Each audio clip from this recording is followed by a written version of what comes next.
It was day 5 of my SEEX adventure. I awoke in Lake Providence, Louisiana. I'd head south out of there to Transylvania. Yes, that's its name. Where at breakfast I'd strike up a conversation with a couple local farmers, Frank and Jake. They'd mention their concerns about possible flooding from the nearby Mississippi River, and I'd ask about places to shoot the rising water. "Cross the river at Vicksburg and take the first exit in Mississippi. You'll see it from there," said Frank. So I plotted a route to maximize 2-lane blacktop and struck out for Vicksburg. That would also place me in a good location to begin one of the several Mississippi overlanding routes that my friend Nolan had provided me. My destination today was a campsite on Nolan's property near Canton. So this isn't even officially the river. This is the floodplain.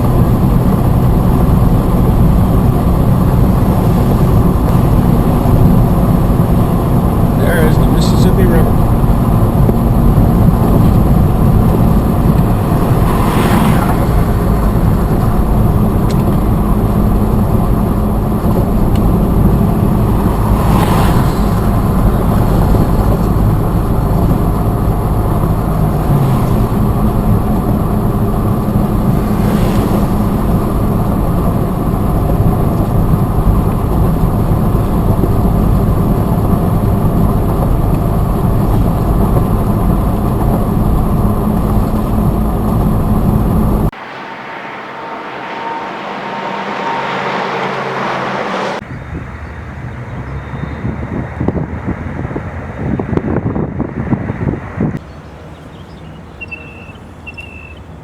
This is an original cannon from the Battle of Vicksburg.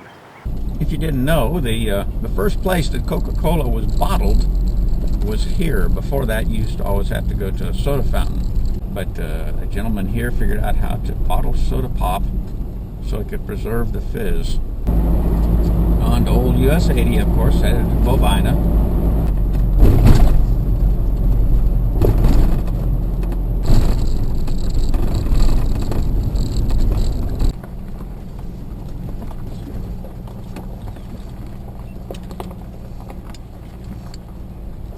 As bridges go, that's a pretty cool one, isn't it?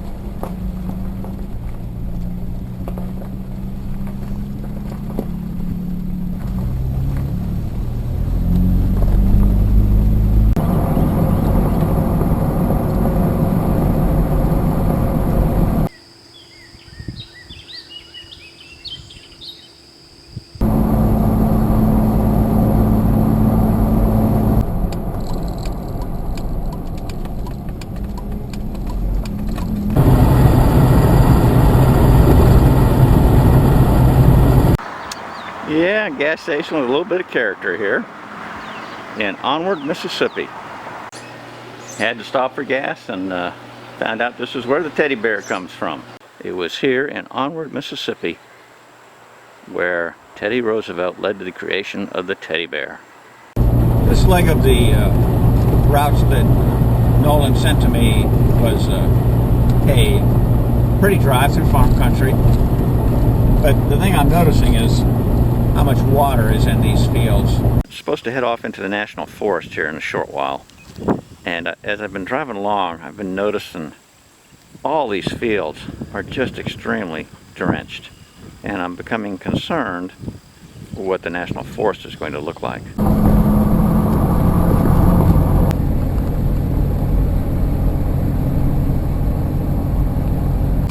This has gravel right now. If it stays like this, then it should be good.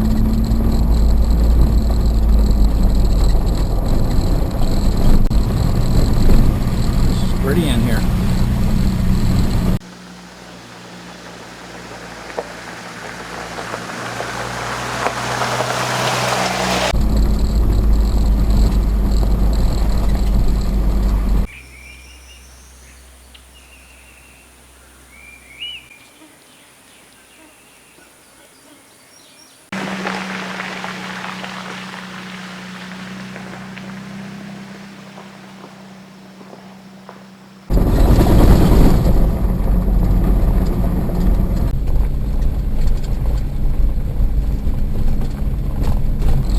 Turkeys in the road down here. They'll probably scatter when they get up here.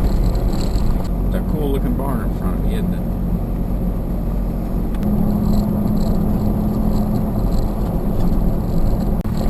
And back on dirt again.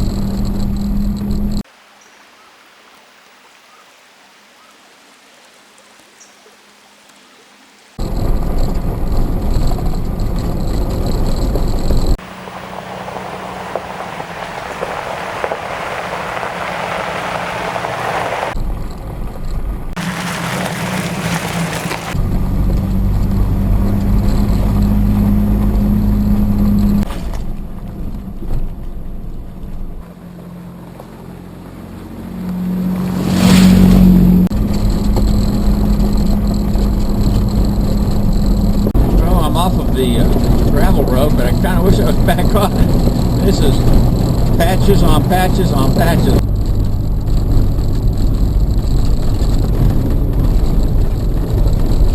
Not sure what's been going on in here. A lot of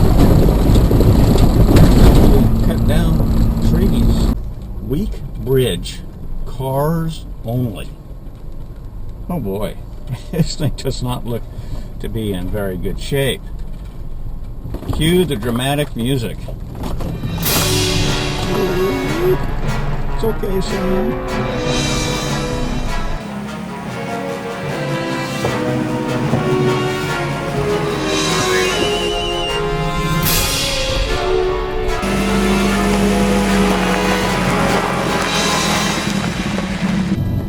And I'm passing around the area of Canton, headed to Nolan's home. I bet we're somewhere close now. What a welcoming party. Nolan, some people collect stamps, like me, and some people collect cars, and some people collect homes. Right. Tell me about that. Oh yeah, well this is about a 25-year collection of 1830 to 1840s log houses. The original structure was located 1.5 miles down the road, and it was first tax rolls. It was listed as Tildebogue, which is a Choctaw name for Rocky Creek, and so we picked up that name and kept it. And the house directly behind me was actually used as a mail post office and storehouse during the Civil War in Yazoo County. Some of the other structures here are Yazoo County corn crib off to my right, and right now it's used to store Land Cruiser wagons other than buggy wagons, and there's other collections of antiques in there. And then we have one house that was a slave quarter during the plantation times here, and so that's what we use as our guest house now. And I imagine that fans of the movie Oh Brother Where Art Thou will recognize this.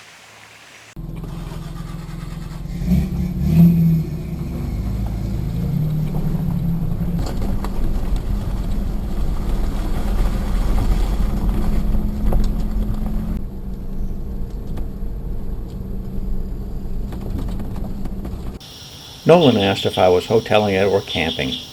When I told him camping, he graciously offered to let me stay at a small lake on his property. This night was the polar opposite of that at Caddo Lake. It was perfect camping weather, and the sunrise was magnificent.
Good morning, everyone. It is day 6 of SEEX, And I am leaving my campsite on private land near Canton, Mississippi. Today I'm going to head kind of further to the north in Mississippi.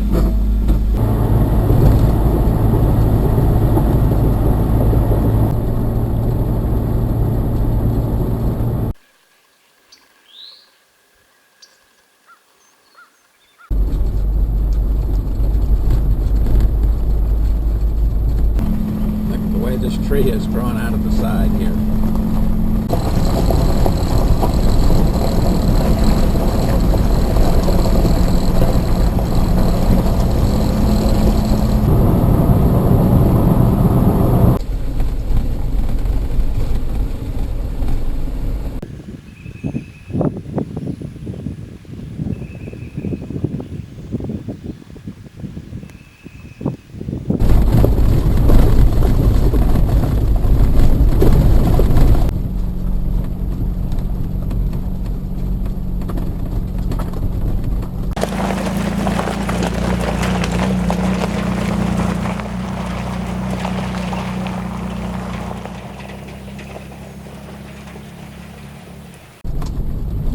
Muddy down in here. Not too much.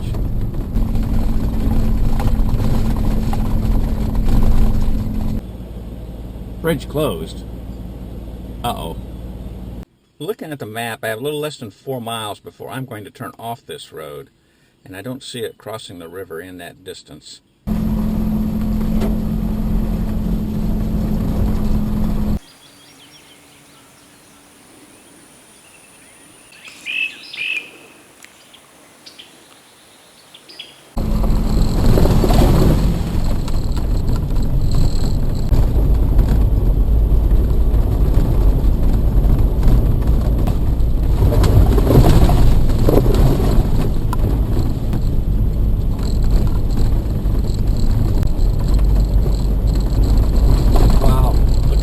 Has just taken over here. My goodness, look at this.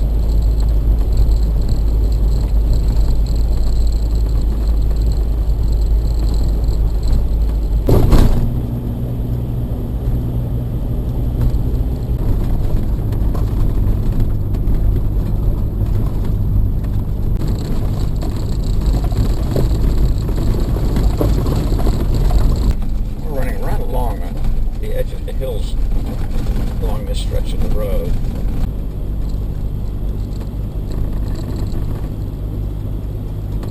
And I am arriving at the end of the route Nolan provided me. But I have a plan. Greenwood is 10 miles up the road here, and it looks like there's a bunch of hotels and motels there. One of the things that they're trying to get the overlander community to start to do is to wash vehicles when you transit between different areas in order to not transport seeds and wildlife, insects and stuff like that. And that's better. Good morning, everyone. Today is day 7 of SEEX. I'm going to drive for a while on the Natchez Trace. I'll talk more about that when I get down there. I went to dinner last night at Crystal Grill. It had an outstanding blackened redfish. It was really good.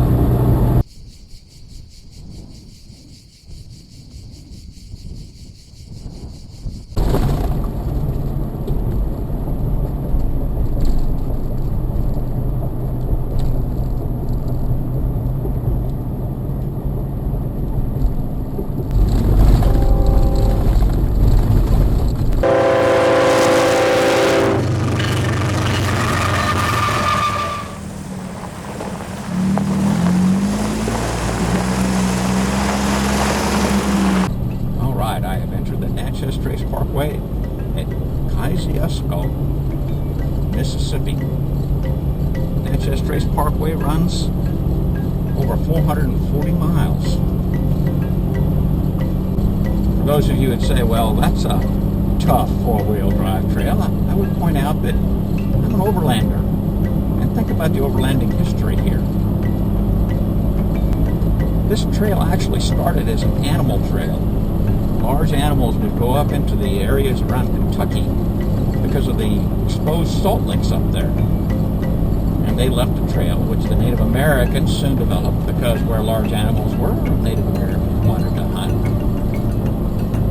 Europeans came over and they wanted to develop this area, and so they continued to develop this trail, and it became quite a successful route for a few years in the early 1800s.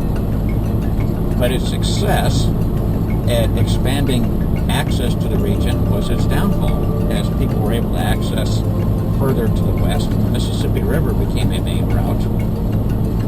Then this trail was little used. Most of the use was from local people going up and down in local areas.